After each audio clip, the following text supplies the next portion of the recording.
మరణాలు 39,000, కాళ్ళు చేతులు విరిగిన క్షతగాత్రులు వేలాది మంది, ఆకలి దప్పులతో అలమటిస్తున్న వారు లక్షలాది మంది. ఎటు చూసినా శిథిల భవనాలు, ప్రాణభయంతో బిక్కుబిక్కుమంటున్న వారే. ఇది 10 నెలలుగా సాగుతున్న ఇజ్రాయిల్ హమాస్ యుద్ధం మిగిల్చిన భయానక పరిస్థితులు. అయితే ప్రస్తుతం జరుగుతున్న పరిణామాలను చూస్తే ఈ విధ్వంసం మరింత తీవ్రమయ్యే సూచనలు కనిపిస్తున్నాయి. కారణం, హమాస్, హెజ్బుల్లాకు చెందిన కీలక నేతలను ఇజ్రాయెల్ వరుసగా హతమారుస్తూ ఉండడం, దానికి ఆ ఉగ్ర సంస్థలు సహా ఇరాన్, లెబనాన్ ప్రతీకారంతో రగిలిపోతూ ఉండడమే.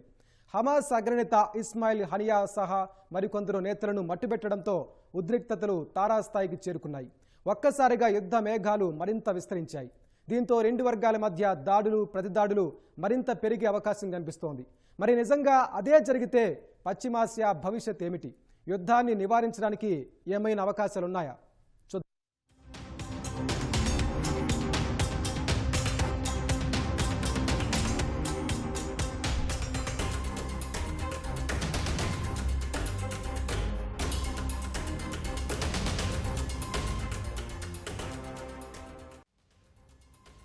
ఒకరిది పంతం, మరొకరిది పట్టుదల. పాలుగారే పసిపిల్లల నుంచి పండు ముసలి వరకు కళ్ల ముందే వేలాది మంది అమాయకులు పిట్టల్లా రాలుతున్నా ఆ పంతం, పట్టుదల ఎప్పుడు తొలగిపోతుందో ఎవరికీ తెలియని పరిస్థితి. ఆ పంతం పాలస్తీనా ఉగ్ర సంస్థ హమాస్ది అయితే ప్రతీకారం ఇజ్రాయెల్ది. గత ఏడాది అక్టోబర్ 7న ఇజ్రాయెల్పై హమాస్ దాడితో యుద్ధం ప్రారంభం కాగా 10 నెలలైనా అది ఇంకా కొనసాగుతూనే ఉంది. ఇప్పుడు ఆ కొనసాగింపును మరింత ముందుకు తీసుకువెళ్లేలా పలు కీలక పరిణామాలు చోటు చేసుకుంటున్నాయి. తాము చాలా కాలంగా గురిపెట్టిన హమాస్ అగ్రనేత ఇస్మాయిల్ హనియాను ఇజ్రాయెల్ మట్టుబెట్టింది. హమాస్కు మద్దతిస్తున్న ఇరాన్ గడ్డపైనే బుధవారం హనియాను హతమార్చింది. ఆయన హత్యతో యుద్ధం మరింత తీవ్ర రూపం దాలుస్తుందనే విశ్లేషణలు మొదలు కాగా వాటినే నిజం చేస్తూ పరిణామాలు ఒక్కొక్కటిగా జరుగుతున్నాయి. హనియా హత్య జరిగిన వెంటనే ప్రతీకారం తప్పదని ఇరాన్ ప్రకటించగా, తాజాగా ఆ దేశ సుప్రీం నేత అయతుల్లా అలీ ఖమేనీ ఇజ్రాయెల్పై ప్రత్యక్ష దాడికి పిలుపునిచ్చారు. ఈ నేపథ్యంలో పశ్చిమాసియాలో రగులుతున్న రావణ కాష్టం మరింత విస్తరించే ప్రమాదం కనిపిస్తోంది.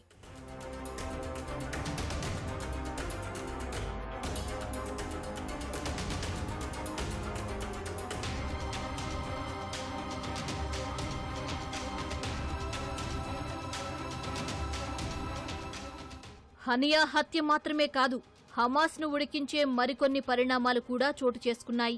లెబనాన్కు చెందిన ఉగ్ర సంస్థ హెజ్బొల్లా హమాస్కు మద్దతు ఇస్తూ ఉండగా, దానికి చెందిన కీలక కమాండర్ ఫాద్ షుక్ర్ లక్ష్యంగా ఇజ్రాయెల్ హనియా హత్యకు కొన్ని గంటల ముందు ఇజ్రాయెల్ దాడులు చేసింది.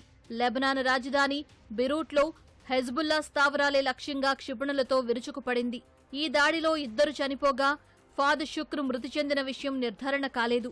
ఈ దాడులను హెజ్బుల్లా ధృవీకరించగా షుక్ర్ మాత్రం తప్పించుకున్నారని తెలిపింది. అయితే ఇజ్రాయెల్ సైన్యం మాత్రం ఆయన మృతి చెందినట్లు చెబుతోంది. ఇజ్రాయెల్లోని గోలన్ హైట్స్లో జూలై 27న హెజ్బుల్లా దాడి చేయగా ఫుట్బాల్ ఆడుతున్న 12 మంది చిన్నారులు, యువత మృతి చెందారు. దీనికి సూత్రధారి ఫాద్ షుక్ర్ అని భావిస్తున్న ఇజ్రాయెల్ ఈ దాడులు చేసింది. Every day brings more horror, loss and suffering for our people as Israeli occupying forces massacre Palestinian civilians, assassinate officials, kill humanitarian workers, medical personnel and journalists, abduct civilians and torture and rape them in Israeli jails, bomb and destroy Palestinian homes and infrastructure, and attack UN premises, including UNRWA schools, sheltering millions of forcibly displaced civilians who are being deliberately starved and denied access to medical care and the most basic needs for human subsistence and dignity by an occupier mercilessly chasing and hunting them down, repeatedly displacing them as they desperately search for safety in a place where no one and nowhere is safe.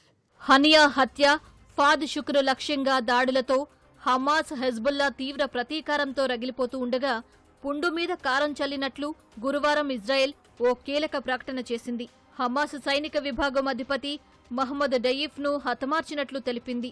July 13న దక్షిణ గాజాలోని ఖాన్ యూనిస్లో జరిపిన వైమానిక దాడిలో డయీఫ్ హతమయ్యాడు.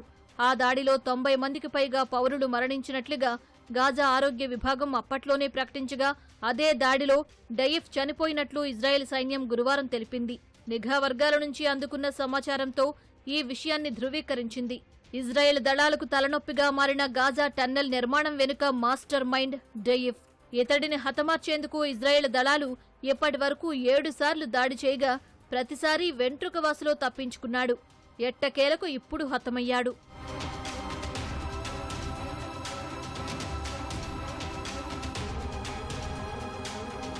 రోజుల వ్యవధిలోనే Hamas, Hezbollah ఉగ్ర సంస్థలు తమ కీలక నేతలను కోల్పోవడం, యుద్ధంలో ఇజ్రాయెల్ పైచేయి సాధిస్తూ ఉండడంతో అవి ప్రతీకారంతో రగిలిపోతున్నాయి. తమ భూభాగంపై దాడి చేయడంపై ఆగ్రహంతో ఉన్న లెబనాన్ ఆగ్రహం కూడా దీనికి తోడైంది. అదే సమయంలో హమాస్కు మద్దతిస్తున్న ఇరాన్ సుప్రీం నేత అయతుల్లా అలీ ఖమేనీ ఇజ్రాయెల్పై ప్రత్యక్ష దాడికి పిలుపునిచ్చిన నేపథ్యంలో పశ్చిమాసియాలో పరిణామాలు ఎటు దారి తీస్తాయో అనే ఆందోళన సర్వత్రా వ్యక్తమవుతోంది. ప్రస్తుత పరిణామాలు ఉద్రిక్తతలను మరింత పెంచేవే అనే విశ్లేషణలు మొదలయ్యాయి. రెండు వర్గాలు దాడులు, ప్రతిదాడులను మరింత ముమ్మరం చేసే అవకాశాలు కనిపిస్తున్నాయి. రక్తపాతం ఇంకా తీవ్రమయ్యే సూచనలు ఉన్నాయి.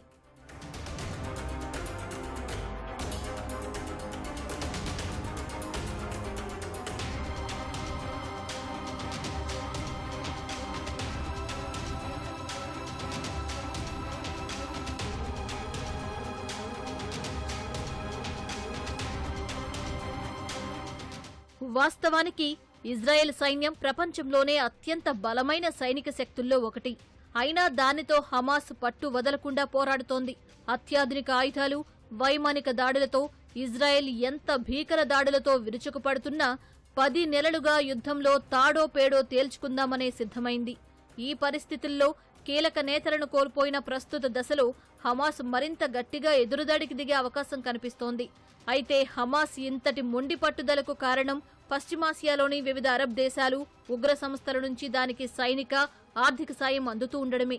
ముఖ్యంగా ఇరాన్, లెబనాన్లు హమాస్కు బలమైన చేయూతను అందిస్తున్నాయి. లెబనాన్ ఇజ్రాయెల్ సరిహద్దుల్లో ఉండగా ఆ దేశం కేంద్రంగా పనిచేసే ఉగ్ర సంస్థ హెజ్బుల్లా హమాస్కు సంఘీభావంగా తరచూ రాకెట్, క్షిపణి దాడులు చేస్తూ ఇజ్రాయెల్ను చిరాకు పెడుతోంది. తమ భూభాగంపై దాడి నేపథ్యంలో ఇప్పుడు లెబనాన్ సైన్యం కూడా రంగంలోకి దిగే అవకాశం ఉంది. ఇక ఇజ్రాయెల్ దాడిలో హతమైన హనియాకు ఆశ్రయం ఇచ్చింది ఖతార్. అటు పశ్చిమాసియాలోని మరో దేశం యెమెన్ కూడా హమాస్కు మద్దతిస్తోంది. యెమెన్ హౌతీ ఉగ్రవాదులు హమాస్కు మద్దతుగా ఎర్ర సముద్రంలో సరుకు రవాణా నౌకలపై దాడులు చేస్తున్నారు. ఈ బలంతోనే హమాస్ ఎక్కడా లొంగకుండా ఇన్నాళ్లుగా పోరాటం చేస్తోంది. తాజా పరిణామాల నేపథ్యంలో హమాస్కు వారి మద్దతు మరింత పెరిగే అవకాశం ఉంది. హమాస్ కూడా అంతే గట్టిగా పోరాటం చేసే సూచనలు ఉన్నాయి.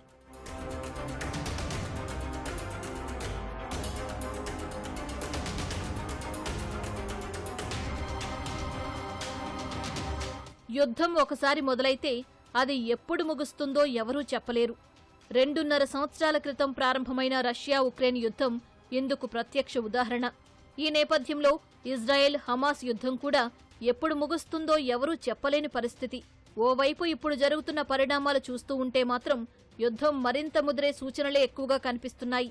యుద్ధంలో ఇప్పటికే 39,000 మందికి పైగా పాలస్తీనా వాసులు ప్రాణాలు కోల్పోయారు.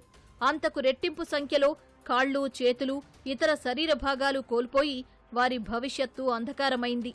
వారికి వైద్యం కాదు కదా, కనీసం తినడానికి తిండి, తాగడానికి నీరు కూడా దొరకని పరిస్థితి. లక్షలాది మంది నిరాశ్రయులయ్యారు. వేలాది భవనాలు దెబ్బతిని కోలుకోలేనంత ఆర్థిక నష్టం జరిగింది.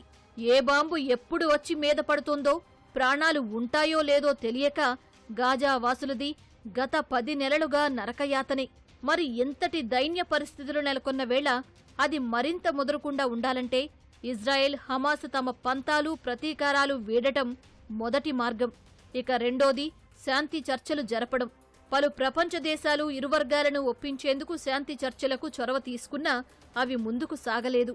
ప్రస్తుతం ఉద్రిక్త పరిస్థితులు మరింత ముదిరి ప్రాణనష్టం పెరిగే సూచనలు ఉన్న నేపథ్యంలో ప్రపంచ దేశాలు శాంతి చర్చలు జరిగేలా మళ్లీ జోక్యం చేసుకోవాలి. ఇది జరిగితేనే సంభవించబోయే రక్తపాతాన్ని నివారించగలం. నిజంగా అలా జరిగితేనే అది ఒక్క ఇజ్రాయెల్, పాలస్తీనా, హమాస్కు మాత్రమే కాదు, పశ్చిమాసియాకు, అంతిమంగా ప్రపంచానికి మేలు చేస్తుంది. మరి అన్నీ అనుకూలించి అలా జరగాలని అందరి ఆకాంక్ష.